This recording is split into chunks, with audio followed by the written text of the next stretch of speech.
Glimpses of India, and we will read today its part 2, which is Kurg. It is written by Lokesh एब्रॉल। बच्चों, आज हम chapter number 7 glimpses of India के part 2 Coorg को discuss करेंगे। ठीक है, कुर्ग इंडिया का एक फेमस प्लेस है जो कि अपने रेन फॉरेस्ट्स और स्पाइसेस के लिए जाना जाता है। ठीक है, तो ये सारा डिस्क्रिप्शन जो है इस चैप्टर में हम देखेंगे। ठीक है, तो आइए इसे स्टार्ट करते हैं। आप देख रहे होंगे मैंने कुछ लाइंस जो है स्टार्टिंग की लाइंस बोर्ड पे लिखी हुई है, इसे रीड आउट करते हैं। इसके डिफ़िकल्ट वर्ड्स को आप नोट डाउन करेंगे और फिर इसके एक्सप्लेनेशन को समझेंगे। ठीक है, Coorg, midway between Mysore and the coastal town of Mangalore sits a piece of heaven that must have drifted from the kingdom of God. This land of rolling hills is inhabited by a proud race of martial men with beautiful women and wild creatures. Students, as you can see that the initial description of Kurg has been given by the author.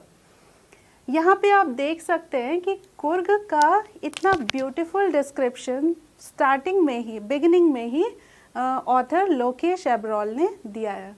उसको describe करते हुए बताया कि ये कहाँ situated है।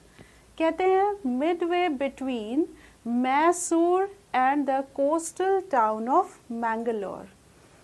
किसके बीच में स्थित है ये? मैसूर, ये कर्नाटका में है, and the coastal town of Mangalore, Mangalore जो कि कोस्टल टाउन है, तट के निकट का शहर है। सिट्स मीन्स हो जाएगा सिचुएटेड। ठीक है, सिट्स का नोट डाउन कर लेंगे, situated a piece of heaven. Piece of heaven, heaven means क्या होता है? स्वर्ग, स्वर्ग का एक टुकड़ा। तो कहते हैं कि ये जो कुर्ग है वो पीस ऑफ हेवन देखने में लगता है, उसकी ब्यूटी को वो बता रहे हैं। That must have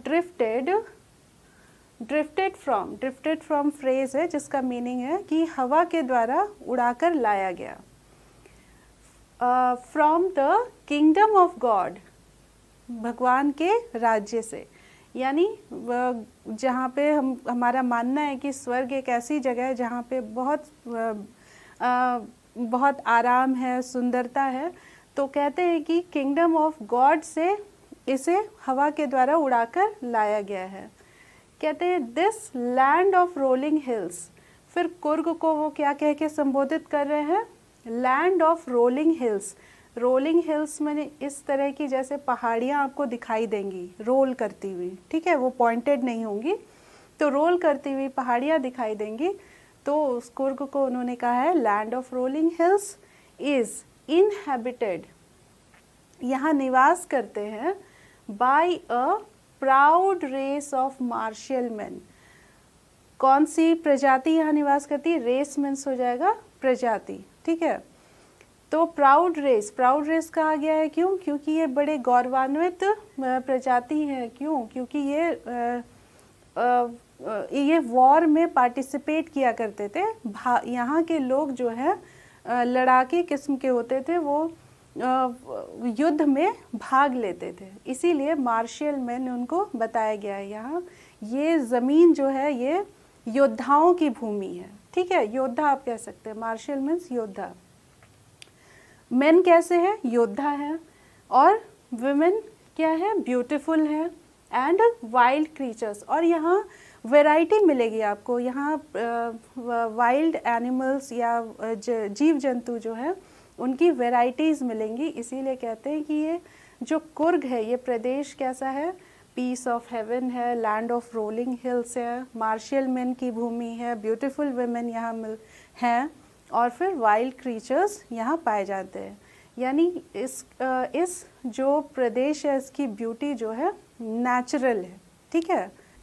students, as you can see that I have written next paragraph of this chapter, Coorg, on the board. Let us read it out first, then I'll explain its meaning to you, okay? Coorg or Kodagu, the smallest district of Karnataka, is home to evergreen rainforests, spices and coffee plantations. Evergreen rainforests cover 30% of this district. During the monsoons, it pours enough to keep many visitors away. The season of joy commences from September and continues till March. The weather is perfect, with some showers thrown in for good measure. The air breathes of invigorating coffee. Coffee estates and colonial bungalows stand tucked under tree canopies in prime corners. आपने एक बार इसे reading करके थोड़ा बहुत idea तो ले लिया होगा कि इस पैराग्राफ के थ्रू ऑथर जो है वो क्या हमें इंफॉर्मेशन देना चाह रहे हैं। वो बता रहे हैं कि कुर्ग जो है वो कहाँ पे सिचुएटेड है, वो किस लिए फेमस है, ठीक है। तो इसको हम थोड़ा इसकी मीनिंग पहले नोट डाउन करते हैं और उसके बाद इसके एक्सप्लेनेशन को देखेंगे, ठीक है। लेखक जो है वो बता रहे हैं कि कुर्ग को और दूसरे नाम कोडागू से यहाँ जाना जाता है, और कॉमा देके वो बता रहे हैं कि ये क्या है।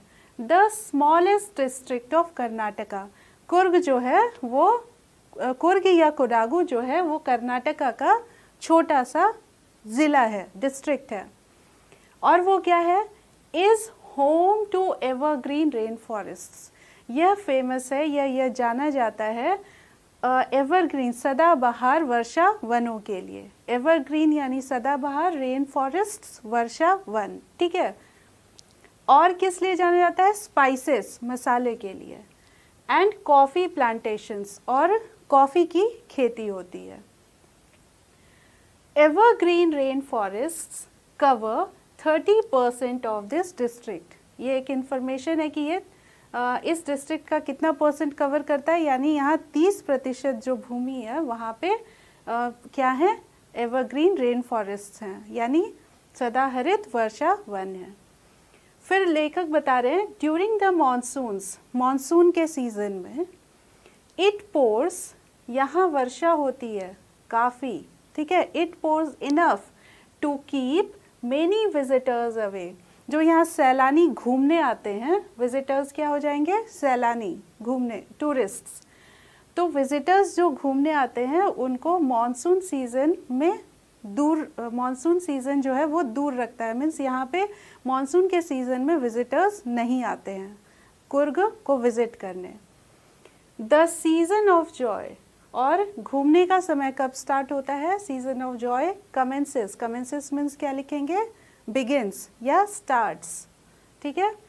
वर्ड मीनिंग्स नोट डाउन करते जाइएगा। कमेंसेस मीन्स बिगिन्स और starts, from September and continues till March. सितंबर से शुरू होके मार्च तक घूमने का सीजन चलता है। द वेदर इज़ परफेक्ट, लेखक बता रहे हैं कि यहाँ का जो मौसम है वो परफेक्ट है घूमने के लिए। With some showers thrown in for good measure, यहाँ जो वर्षा होती है वो अच्छी खासी वर्षा हो जाती है, उसके बारे में कहते हैं कि यहाँ पे जो मौसम है वर्षा के कारण सुहावना होता है। The air breathes of invigorating coffee, कहते हैं कि यहाँ की हवा में आपको कॉफ़ी की खुशबू यहाँ मिलेगी जो कि आपको एनर्जी देगी, ठीक है। Revitalise your energises you, energise लिख लीजिए।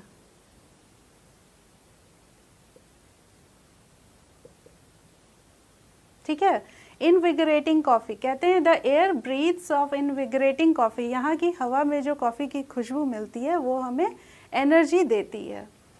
कॉफ़ी स्टेट्स मीन्स हो जाएगा कॉफ़ी की जो फार्मिंग होती है, वहाँ कॉफ़ी की जो खेती है उसके लिए कॉफ़ी स्टेट्स यूज़ किया गया है।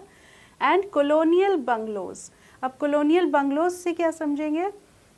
बंगलो तो समझ में आ रहा होगा, बंगला जो मकान होता है, घर।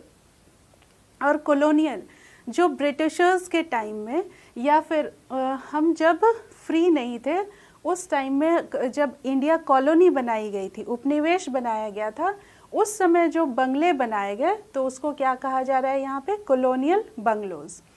तो ऑथर बता रहे हैं कि यहाँ पे कॉफ़ी स्टेट्स है, कॉफ़ी फार्म है, और colonial bungalows stand tucked under tree canopies.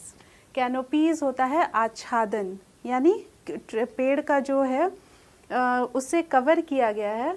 इन प्राइम का यहाँ पे मीनिंग हो जाएगा बेस्ट कॉर्नर्स। ये कहा जाता है कि जो आपको हर जगह पे यहाँ दिखाई देंगे कॉलोनियल बंगलोज जो कि पेड़ों से आच्छादित हैं और ये देखने में काफ़ी खूबसूरत लगते हैं। तो बताया गया है, लोकेश अब्रोल यहाँ इंफॉर्मेशन दे रहे हैं कि कुर्ग कहाँ स्थित है और फिर ये किस लिए फेमस है ये, और ये क्यों सुंदर है, यहाँ की हवा में क्या मिलती है, वो सारा डिस्क्रिप्शन आपको इस पैराग्राफ के थ्रू मिल जाएगा।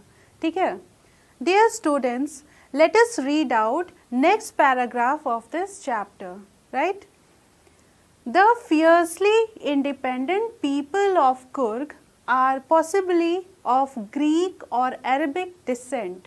As one story goes, a part of Alexander's army moved south along the coast and settled here when return became impractical. These people married amongst the locals and their culture is apparent in the martial traditions, marriage and religious rites, which are distinct from the Hindu mainstream. The theory of Arab origin draws support from the long black coat with an embroidered waist belt worn by the Kodavos, known as kufiya. It resembles the kufiya worn by the Arab and the Kurds. Students, इस paragraph में कुर्ग के population के बारे में writer हमें describe कर रहे हैं कि यहाँ की पॉपुलेशन मेनली कैसी है, किस तरह के लोग यहाँ रहते हैं, वो कैसे हैं और कौन से ट्रेडिशन को फॉलो करते हैं। ठीक है, तो बताते हैं ऑथर, द फियर्सली इंडिपेंडेंट, जो यहाँ की लोग हैं वो बहुत ही स्वतंत्र